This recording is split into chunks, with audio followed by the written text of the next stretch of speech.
Match হেরেও যে নায়ক হওয়া যায় সামিত সোম তা দেখালেন। একজন সামিত সোম ছিল বলেই সিঙ্গাপুরের বিপক্ষে বাংলাদেশ চোখে চোখ রেখে লড়াই করেছে। সামিতের থ্রু পাসগুলো যেন ডি ব্রুইনার মতো কম্পাসে আঁকা। তার এক একটি সেট পিস যেন প্রাইম টনি ক্রসকে মনে করিয়ে দেয়। আবার চাইলে তিনি রোনালদোর মতো লং রেঞ্জ শটও নিতে পারেন। এক কথায় সামিত হলেন 1-10 কথাটার আদর্শ উদাহরণ। মিডফিল্ডে থেকেই তিনি সিঙ্গাপুরের বিপক্ষে পুরো ম্যাচ নিয়ন্ত্রণ করেছেন। তিনি সুযোগ তৈরি করেছেন, আক্রমণে সাহায্য করেছেন, আবার প্রতিপক্ষের আক্রমণও থামিয়েছেন। হামজা চৌধুরী ও ফাহমিদুল ইসলামদের ছাপিয়ে সমিত ছিলেন সিঙ্গাপুরের বিপক্ষে বাংলাদেশের সেরা পারফর্মার। খেলার প্রথমার্ধে তিনি 5টি নিখুঁত বল বাড়িয়েছিলেন, যার প্রতিটি থেকেই গোল হতে পারত। তবে রাকিব হোসেন এবং ফাহমিদুল ইসলাম সেই সুযোগগুলো কাজে লাগাতে ব্যর্থ হন। লাল সবুজের জার্সিতে এটা ছিল সামিতের অভিষেক ম্যাচ, কিন্তু তিনি যেভাবে খেলেছেন তাতে মনে হতে বাধ্য এ দেশ এবং এ মাটি তার অনেক দিনের চেনা। যেন কত শত ম্যাচ তিনি খেলে ফেলেছেন বাংলাদেশের হয়ে। সামিত সোম এমনই, তিনি যেখানেই খেলেন ম্যাচের মধ্যমণি হয়ে থাকেন।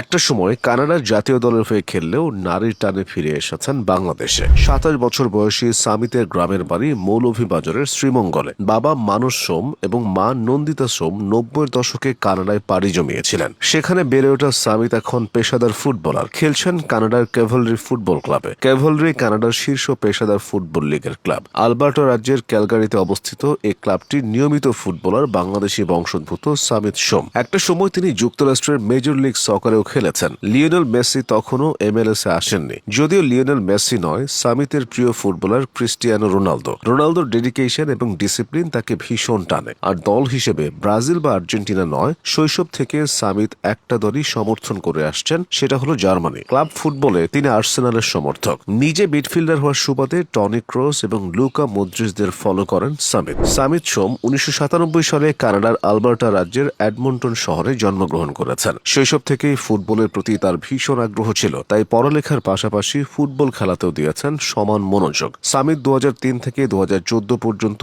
এডমন্টন সাউথ ওয়েস্ট ইউনাইটেড SC'র হয়ে যুব ফুটবল খেলেছেন। এরপর 2015 সালে FC এডমন্টনের একাডেমি প্রোগ্রামে যোগদান করেন। সেই বছরই তিনি আলবার্টা বিশ্ববিদ্যালয়ে ভর্তি হন এবং বিশ্ববিদ্যালয়ের টুর্নামেন্টে নিজের ফুটবল প্রতিভার স্বাক্ষর রাখেন। অনবদ্য নৈপুণ্যের জন্য তাকে দেশটির রুকি অব দ্য ইয়ার পুরস্কার প্রদান করা হয়। পরবর্তীতে 2016 সালে সামিতের ডাক পড়ে কানাডার বয়সভিত্তিক এক দলে। সুযোগটা তিনি হেলায় হারাননি। কানাডার অনূর্ধ্ব 20 দলের হয়ে 2016 সালে 7টি ম্যাচ খেলেছিলেন। এরপর 2018 সালে অনূর্ধ্ব 21 দলের হয়ে খেলেছিলেন 4টি ম্যাচ। তবে সামিতের জন্য সবচেয়ে বড় সুযোগটা আসে 2020 সালে। সে বছর কানাডার জাতীয় দলে ডাক পড়ে বাংলাদেশি বংশোদ্ভূত এই ফুটবলার। তবে সেটা মাত্র 2টি ম্যাচের জন্য। ওই 2 ম্যাচের পর আর কখনো কানাডা জাতীয় দলে তার খেলা হয়নি। তাই বাংলাদেশের জার্সিকে সামিতকে দেখার স্বপ্ন ছিল অসংখ্য সমর্থকের। 2024 সাল থেকে সামাজিক যোগাযোগ মাধ্যমে সামিতের সাথে বাফুফের পক্ষ থেকে যোগাযোগ করা হয়। মূলত কানাডার বাংলাদেশি পাড়ার মানুষদের মাধ্যমেই এদেশের সাথে নতুন করে পরিচয় হয়েছে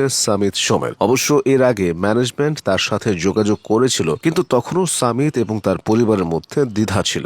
বাংলাদেশের মাঠ কেমন, পরিবেশ কেমন, কোথায় থাকবে দল, এসব ইস্যু নিয়ে প্রশ্ন করেছিল তার পরিবার। তবে হামজা চৌধুরী ঐতিহাসিক ঘরে ফেরা পুরো প্রেক্ষাপট বদলে দিয়েছে। সামিত বাফুফেকে জানিয়েছেন তিনি আগ্রহী। এরপর দ্রুততম সময়ে সবগুলো ধাপ পেরিয়ে তিনি এখন বাংলাদেশের ফুটবলার। সামনের দিনে সামিত ম্যাজিক অব্যাহত থাকবে, এমনটাই সবার প্রত্যাশা।